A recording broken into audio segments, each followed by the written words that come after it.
Bonsoir, merci d'être avec nous pour le Journal de l'Afrique. On découvre tout de suite les titres de cette édition. Des soldats de l'armée et des mercenaires russes sont tombés aujourd'hui dans une embuscade, une attaque dans le nord du Mali, entre Anéfis et Gao.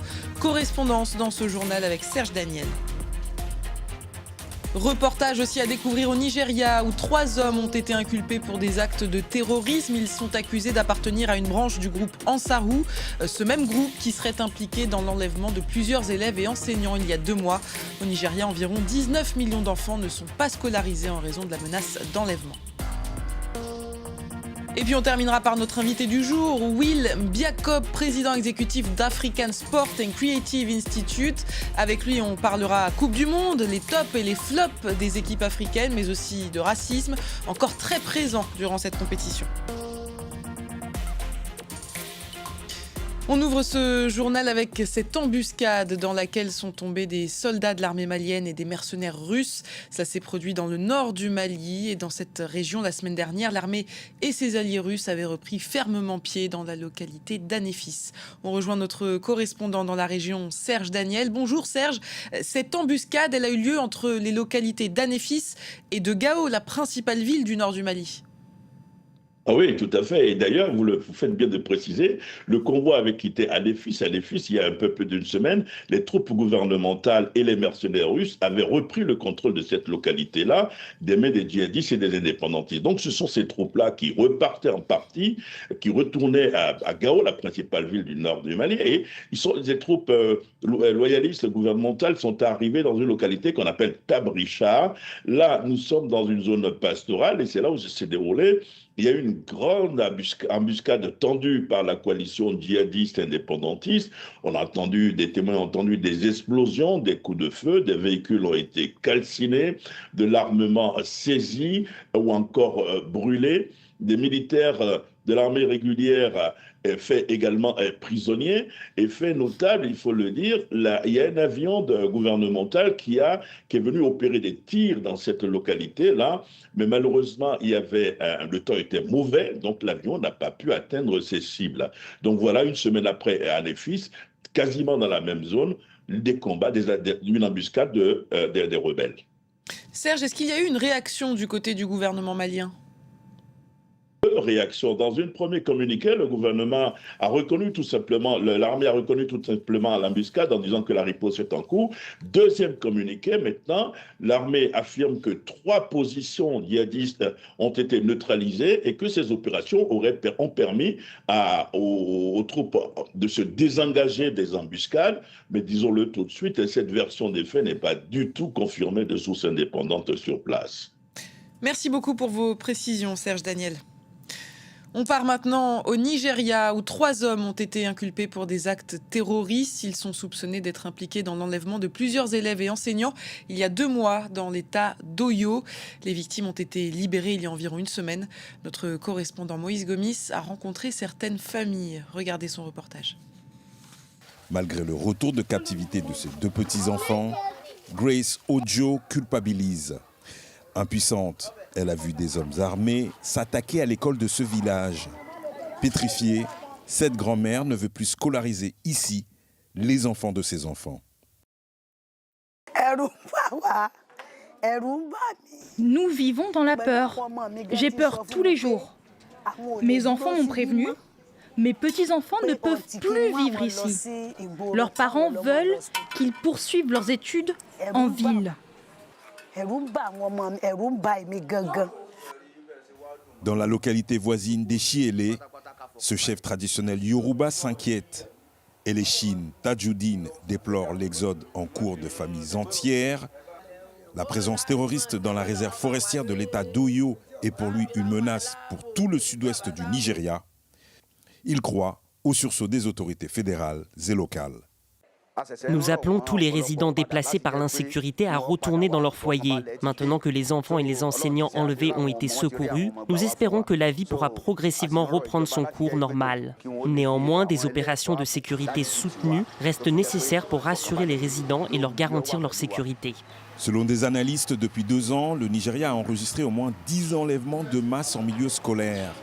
Et plus de 650 élèves et membres de personnel scolaire en ont été victimes. L'exécution d'un enseignant retenu otage avait provoqué en juin la colère du syndicat national des enseignants. Après avoir exercé leur droit de retrait de service, les membres de ce syndicat ont depuis stoppé cette action de protestation. Le gouvernement de l'État d'Oyo a su nous convaincre. La sécurité dans les zones rurales sera nettement améliorée cette fois-ci.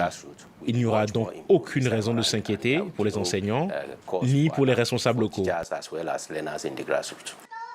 Comme dans tout le district d'Aora-Deshiele, beaucoup de maisons sont actuellement désertées à Yaota, car malgré les promesses de renforcement de la sécurité, de nombreux habitants ne veulent plus exposer leurs familles aux raids de groupes extrémistes se dissimulant dans les bosquets de ce parc national de l'État d'Oyo. Dans un peu plus de 24 heures, on connaîtra le champion du monde de football. L'heure pour nous de faire un bilan sur le parcours des équipes africaines, les surprises, les polémiques aussi, parfois liées à la politique de Donald Trump aux États-Unis. Et on en parle avec notre invité du jour. Il s'agit de Will Biakop, président exécutif d'African Sports and Creative Institute. Bonjour, vous êtes avec nous par Teams. Merci d'avoir accepté notre invitation. Tout d'abord, quel regard vous portez sur le parcours des équipes africaines durant ce mondial ? Quelles sont les belles surprises selon vous et les déceptions ? Merci de m'accueillir. Je suis ravi d'être là avec vous ce soir. Vous savez, quand je pense à ce mondial FIFA qui a lieu sur le continent américain, j'ai un sentiment mi-figue, mi-raisin, comme diraient certains, et moi je l'appelle ça le double R. C'est-à-dire que je suis ravi parce qu'on a des belles histoires. Je pense notamment au Cap-Vert, je pense au parcours et à la constance finalement du Maroc, mais il y a également des regrets. Des regrets parce qu'au-delà de la performance technique, on s'accordera tous à dire que de plus en plus de talents émergent en Afrique et puis le fossé qui sépare les talents africains des talents occidentaux se réduit. Par contre, le fossé qui sépare le management des équipes, la promotion du sport et le management des retombées économiques, diplomatiques, politiques du sport, ça malheureusement, ça s'agrandit. Aujourd'hui, je pense que le continent africain ne profite pas complètement des énormes opportunités qui résident dans un événement aussi majeur que la Coupe du Monde FIFA. On retiendra en tout cas que 9 équipes africaines sur 10 ont réussi à passer la phase de poule. Absolument, et on en est ravis. 9 équipes. Premièrement, record de participation. On a 10 équipes qui ont participé à la Coupe du Monde, ça s'est jamais fait. 9 sur 10, on regrette bien sûr la performance de la Tunisie.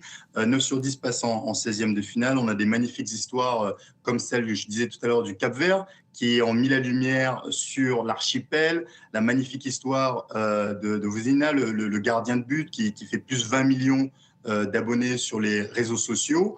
Donc on se dit, la population capverdienne va bénéficier économiquement de ça, notamment à travers le tourisme, et notamment le tourisme sportif. Mais dans le même temps, on a le leadership capverdien qui durcit le ton sur les politiques de visa et d'attribution de visa, notamment visa à l'arrivée. Donc c'est pour ça qu'on est ravis, bien sûr, de la performance, mais on a des regrets sur la capacité à notre leadership de vraiment rentabiliser les opportunités qui existent dans le domaine du sport.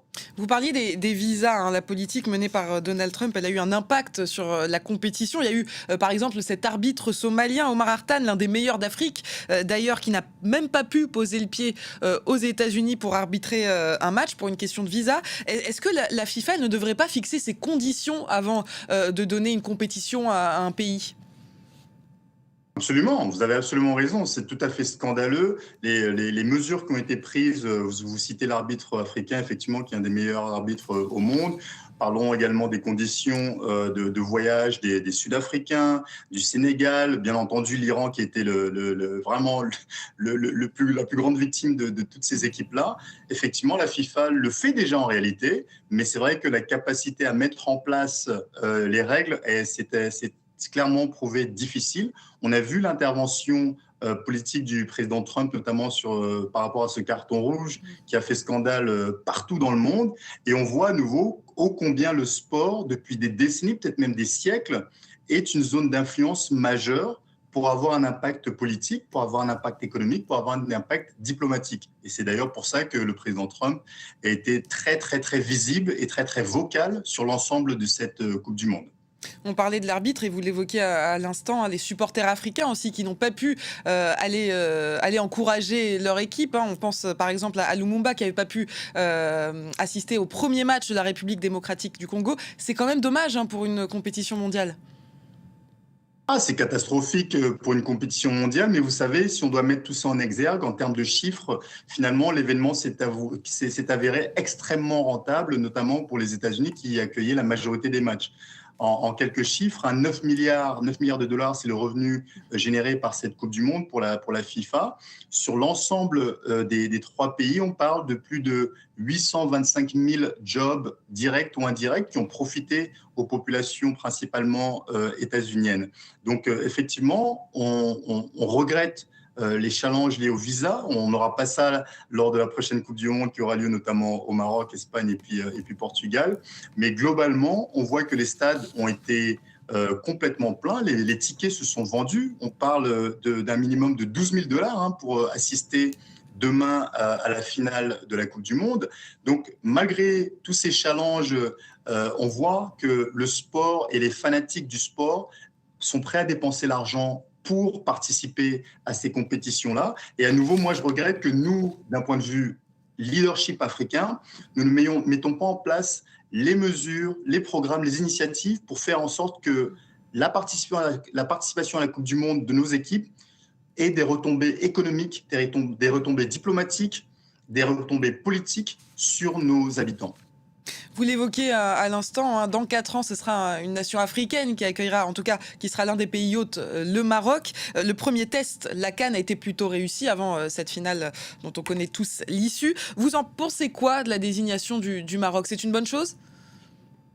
C'est une extraordinaire chose, c'est tout à fait logique. C'est finalement la suite logique de plusieurs décennies de construction politique, mais également de mise en place d'infrastructures, d'investissements, de formation de talents footballistiques, mais également de formation de talents en termes de sports management, des gens qui comprennent la dimension multiple du sport et qui comprennent ô combien le sport peut être un catalyste, mais également un accélérateur extraordinaire de développement socio-économique. Donc l'attribution de la Coupe du Monde au Maroc est tout à fait logique. Ça, c'est donc dans 4 ans. Pour revenir à la compétition de cette année, comme quasiment à chaque fois, eh bien, ce tournoi, il a eu son lot de polémiques. Hein. Il y a eu des attaques racistes qui ont visé notamment des joueurs de l'équipe de France. Je pense notamment à cette sénatrice paraguayenne ou encore à l'ancien Premier ministre espagnol Mariano Rajoy. Elle dérange cette équipe de France de par son métissage, les origines de ses joueurs? Elle peut peut-être déranger certains ignorants, incultes et des gens qui n'ont pas vraiment le degré de connaissance de l'histoire de France. Mais si vous regardez l'histoire de France, aujourd'hui, l'équipe de France de football reflète l'entièreté de l'héritage de la France. Et ça n'a pas commencé en 2026. Moi, je pense à Raoul Diane. Raoul Diane, c'était le premier homme de couleur à participer à l'équipe de France. C'était en 1931. Raoul Diane, bien sûr, du Sénégal à l'époque. Je pense également à Larbi Ben Barek, un des plus grands joueurs. D'ailleurs, selon le grand Pelé, c'est le plus grand joueur qu'il ait jamais vu. Donc, un joueur africain qui également a participé à l'équipe de France. Donc, l'équipe de France, je ne pense pas qu'elle dérange. Moi, en tout cas, elle me rend fier. Elle me rend fier de l'héritage qui fait de la France ce qu'elle est aujourd'hui, c'est-à-dire une nation dynamique, une nation pleine de force et qui brille sur l'entièreté de la planète grâce à l'héritage africain. Et ces joueurs-là sont des excellents ambassadeurs, des excellents traits d'union entre notre Afrique et cette France qu'on aime. Oui, Jacob, on a vu aussi des scènes racistes, hein, depuis les tribunes, par exemple des Argentins qui s'en sont pris au célèbre youtubeur iShowSpeed. Que fait la FIFA et d'ailleurs que doit faire la FIFA pour lutter contre ça? Je pense que la FIFA a lancé plusieurs programmes effectivement antiracistes pour continuer à lutter contre ces discriminations, qu'elles soient raciales ou même de genre, hein, notamment la promotion des femmes footballeurs ou des femmes dans le leadership du football.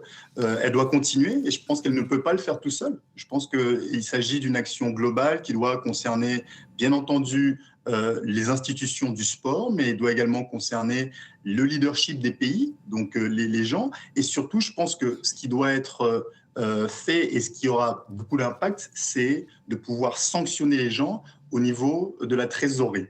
Vous voyez, aujourd'hui, on parlait tout à l'heure de la participation des équipes africaines. C'était extraordinaire d'un point de vue impact financier pour ces fédérations, puisqu'elles ont eu en moyenne, au minimum, 12,5 millions de dollars. Donc, c'est extrêmement fort pour une fédération comme le Cap-Vert, par exemple, ou encore le Sénégal. Donc, par rapport à ces acteurs racistes, la FIFA continue de pousser. Elle ne pourra pas le réaliser tout seul. Et une des suggestions qu'on a, effectivement, c'est d'impacter les gens, les sanctionner d'un point de vue financier lorsque on a à assister à ces scènes d'horreur.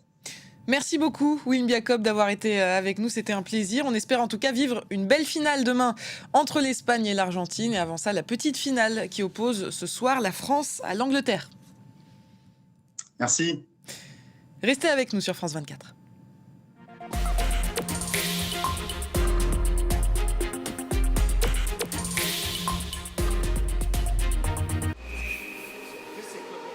Il y a une énergie communicative que vous ne trouverez pas ailleurs, un peu comme à San Francisco.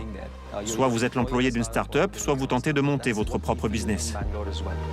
Bangalore, la Silicon Valley de l'Inde. En 25 ans, la mégapole est devenue un géant de la tech. Course à l'intelligence artificielle, bouleversement du travail, mais aussi explosion urbaine et pression sur l'environnement.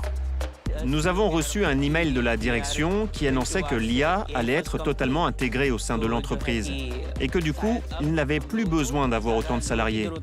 Qu'il s'agisse de lacs, de cours d'eau ou même de pâturage, les promoteurs ont tout pris pour bâtir des tours résidentielles, des appartements, des villas, des hôtels, sans compter les usines, les industries ou encore ces immenses technopoles. Bangalore, ombre et lumière de la tech indienne, à voir sur France 24.